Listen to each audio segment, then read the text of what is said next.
Watch this full series at the links in the description below and subscribe to our YouTube channel to watch new mental health videos every week.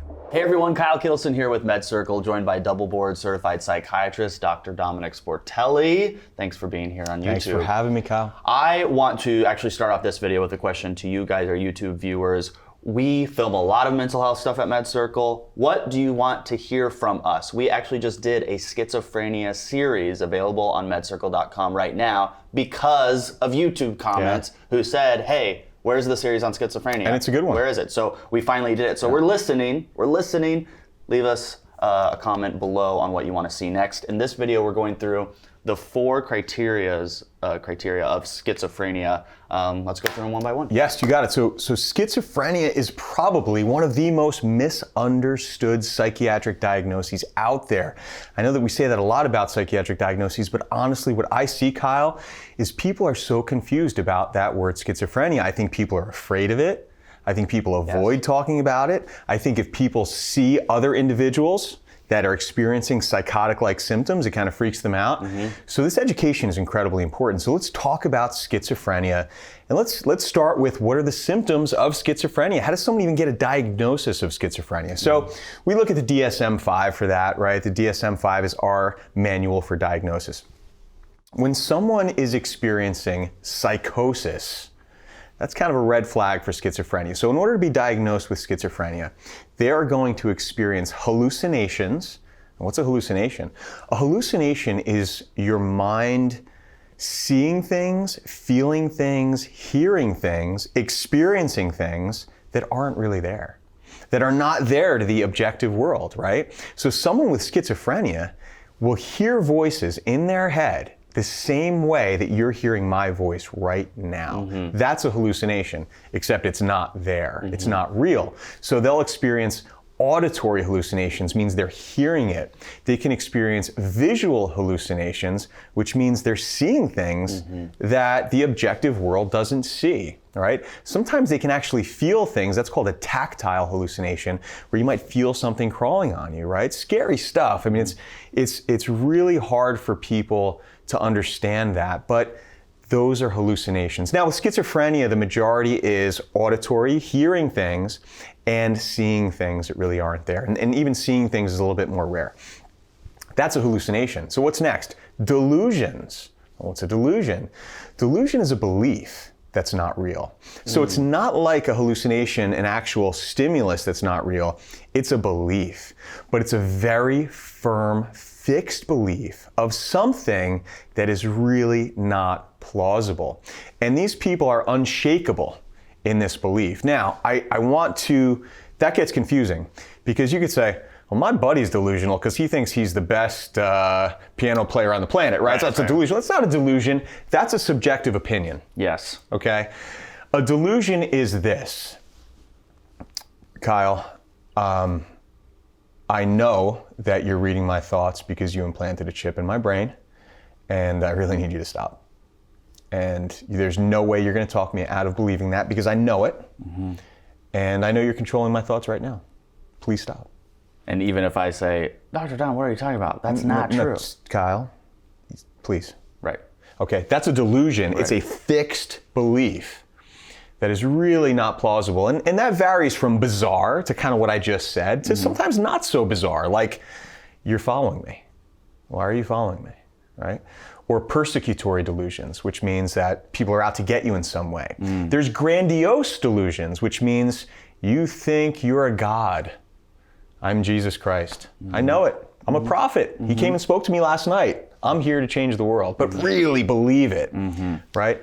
So there's persecutory delusions, grandiose delusions. There's all types of different delusions that can be delineated. But a delusion is a fixed false belief that's really, really cemented in there. And the delusions and the hallucinations occur during an episode of psychosis. Correct. Okay, so how long can these episodes last? Episodes of psychosis can last anywhere, unfortunately, from a few days to lifelong. Wow. Right? Now, we're talking about schizophrenia here. Now, schizophrenia, in order to have a diagnosis of schizophrenia, you have to experience delusions, just like we talked about, hallucinations, just like we talked about, Big one, disorganized thinking. Schizophrenia affects the way that you think. It's not just experiencing these external it's the way that you think isn't linear, it's not logical.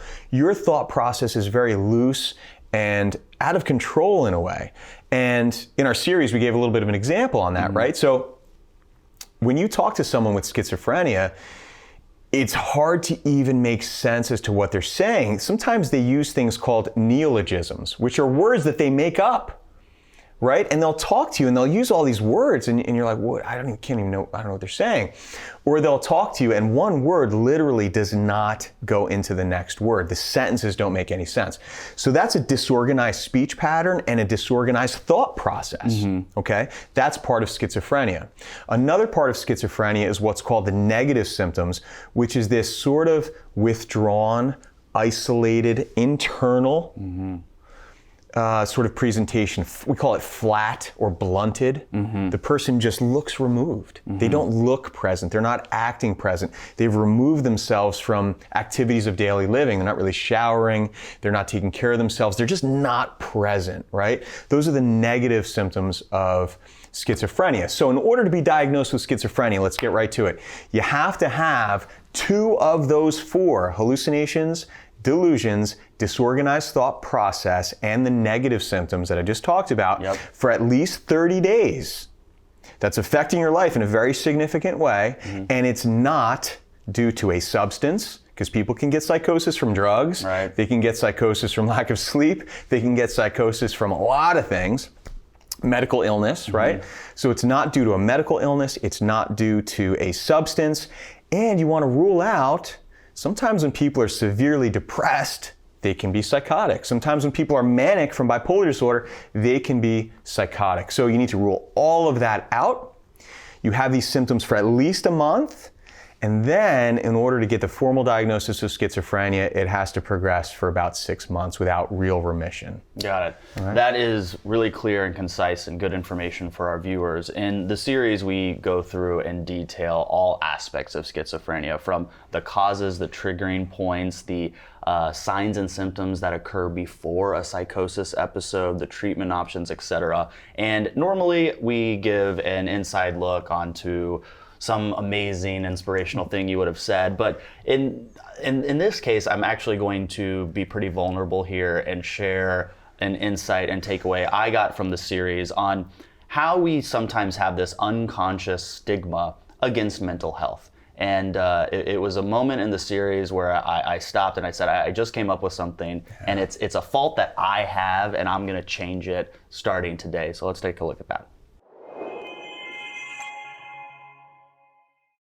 If I was walking down the street and a woman came up to me and she said, I am so depressed. I think I'm gonna kill myself. Can you help me? I would say yes. I'd get out my phone, I'd call 911, I'd wait with her. She'd go to the emergency room and hopefully she got help. If a woman came up to me and said, are you the King of England, and was exhibiting symptoms of schizophrenia, I would move around that person and continue on with my day. Now, both people gave clear signs of a mental health disorder that can be treated, and one I would help and one I would ignore. It's such a profound insight, Kyle, and I think that's the stigma, is we're afraid of it. We see it, and I think, and I don't know what would go through your mind, right, but crazy. Yeah. They're just crazy. Yeah, or just on crazy. A drug trip or whatever. Yeah, so and maybe they are on a drug trip or whatever. Hopeless. But, not going to help this person anyway. Not worth it. Right? Which is so sad, because it's treatable. Yes. It's treatable. It's a treatable thing, but that's such a huge insight, and I appreciate you sharing that. And I think that's true. I mean, how many times have we walked past a homeless guy mumbling to themselves? It was probably schizophrenia, because unfortunately a lot of people with schizophrenia end up homeless. That's right. Because they can't support themselves, they can't hold down a job, their family doesn't want them. You can watch that entire series at MedCircle.com. There's also a stigma that if you are diagnosed with schizophrenia, it is almost like a death sentence. There is no hope, treatment is not effective, and you can basically just kiss any resemblance of a life goodbye. We know in the series that's not true. What is the truth? All myths. And there are, just what you said, there are so many myths about schizophrenia. I think people are so misinformed and they're afraid of it. And I think that goes hand in hand, right? You know Lack what? of education with fear. They're not even misinformed, they're myth-informed. Myth, I like that. That You is just my coined a new term. You just coined a thing. term. We're myth-informed in this Right. So here's some generation. myths about schizophrenia. They're dangerous. Yep. They're not more dangerous than the general population if someone has schizophrenia. As a matter of fact, I told you this, they're more likely to be victims of crime, which is so incredibly sad, okay? They don't have split personalities. People think schizophrenia means split personalities. That's not what that means, right? So we clear that up in the diagnostic criteria. There's a myth that your life is over and that you're never going to be able to lead a normal life. Well, as a matter of fact, a lot of people can lead a completely normal life if you find that right combination of treatment. And we talked about the various treatments out there. So I know plenty of people firsthand, patients of mine, that lead a wonderful life and have a formal diagnosis of schizophrenia. Yes, and before talking to you, I thought schizophrenia was this very rare thing that only a few people have, and you're very rarely going to see it. But in your practice, you said you see it every single day. I see it every day. Now, I work in the ER, so I Right. see people that have acute psychosis. I see it in my private practice, and I see it in the hospitals. And the statistics is about 1% of the general population. So 1 out of 100 people have schizophrenia diagnosable. This turns out to be about 23 million people worldwide. So it's more common than people think. I mean, people think uncommon stuff is like 1 in 100,000 or even 1 in 1,000. We're like 1 in 100, right? So it's more common than people think. Yes, and there, like we've mentioned, there are plenty of options for treatment, yet 50% of people with schizophrenia go untreated. Yeah. And that's the frustrating thing as a provider. When you know that there's help, when I know that there are medicines and support groups and social groups and providers and group homes and individuals that work in the schizophrenia research world and work on the first break units, and you know that 50% are not even seeking treatment. It's just, it's something that, and hopefully this raises awareness to the diagnosis and spotting it to get people that help. So hopefully we can change that number. Yes, awareness can lead to action, and action is critically important.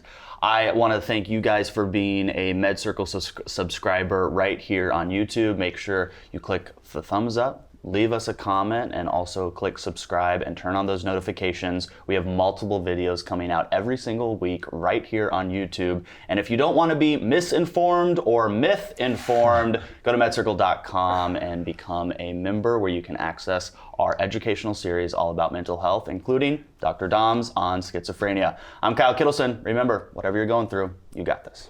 Thanks for watching. If you liked what you just saw, then why not subscribe? Click right here for new episodes and new series every week. And to access exclusive mental health videos that we only release at MedCircle.com, check out the links below.